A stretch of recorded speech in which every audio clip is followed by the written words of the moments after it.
You might call the victims of Katrina and the bridge collapse in Minneapolis collateral damage in the war in Iraq.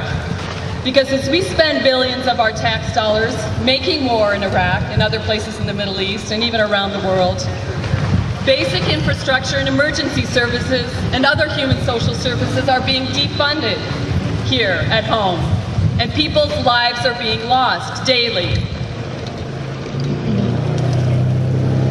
Most troubling, and also mentioned earlier, I know we haven't forgotten, that this war all began on false pretense.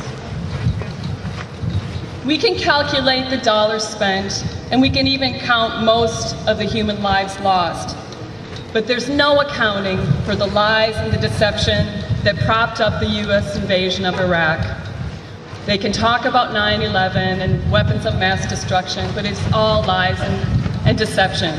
There's no accounting for indefinite detainment, for extraordinary rendition and torture of Iraqi detainees. There's no righteous accounting for the personal financial gains by some political leaders for the privatization of our war-making efforts.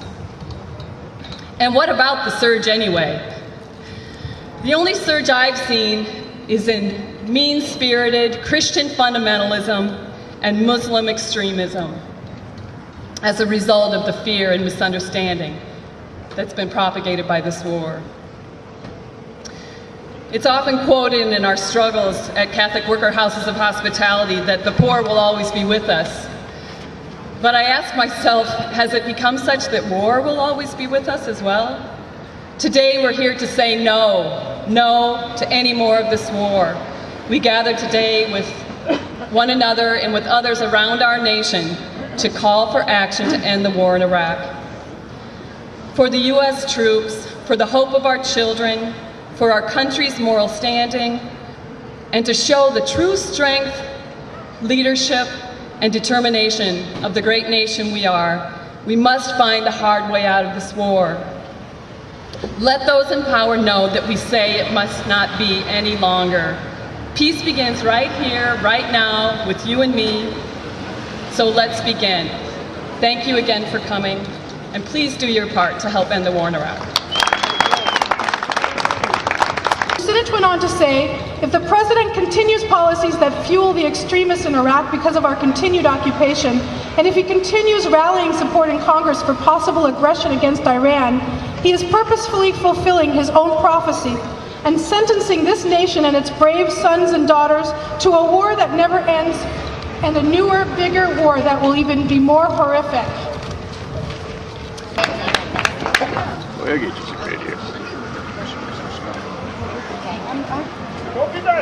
Excuse me, I didn't mean to work on my... Dear George Bush, we'd like to talk to you about the war in Iraq. Every day in the news we hear about the suffering and death of American soldiers and Iraqi civilians. It makes us feel really sad and want to turn off the news. We'd like you to spend one day with a poor Iraqi family or an American wife who lost her husband in the war. Experience their fear and sadness. It seems that as great of people as we are, we can find better and more peaceful ways to solve our conflict. It just takes some time and imagination. We want our tax money to go toward helping people and not hurting them. Please think about what we have said and let us know what you will do to end the war in Iraq as soon as possible. Sincerely, Francis, Mem, and Heather.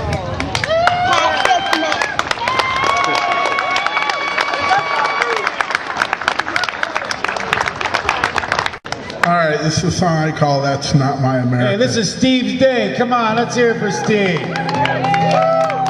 Thank you. I was raised to believe I live in the land of the free, but the last 6 years have made a skeptic out of me. It's hard to believe what they've already done. Bye-bye democracy, hello kingdom. They built their dominance by manipulating fear and discreetly waging class war for 25 years. Junior Bush, all his cronies and the media too, in bed with their corporate sweethearts to give us the screw. Remorseless pursuit is the corporate way, making us slaves to competition and workaholic days. Relentless pursuit with pretentious force creates chaos and fear and suppresses source of truth and honor and liberal deeds, of which corporate extremists have no useful need. Pursuing annihilation with the utmost care to secure control and keep us from becoming aware. But that's not my America. But that's not how I was taught it would be. But that's not my